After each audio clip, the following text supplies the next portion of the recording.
बाकी झुमकाए रानी बोलत ना बाड़ू का बा परेशानी।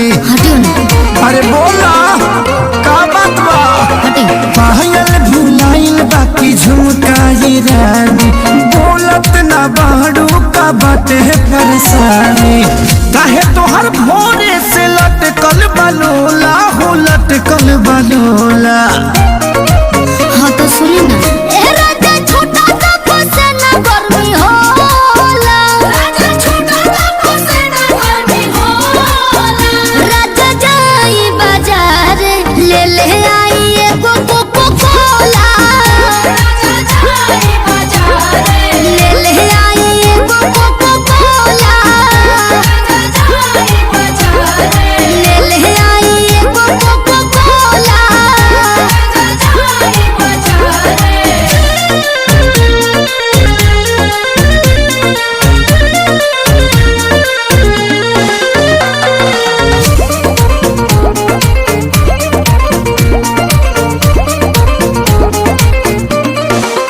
जवन जवन कहाँ बुलइबो सजनिया लहई पीला ग्लूकोच वाला पनिया।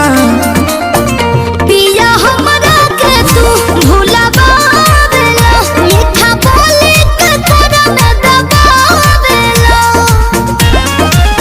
लहई बेटा नी खाल हो जमोला हो खाल हो जमोला। हाँ तो सुनी ना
हम जाइब ये प्यारी तोहरा के लाइब बनारस वाला साड़ी।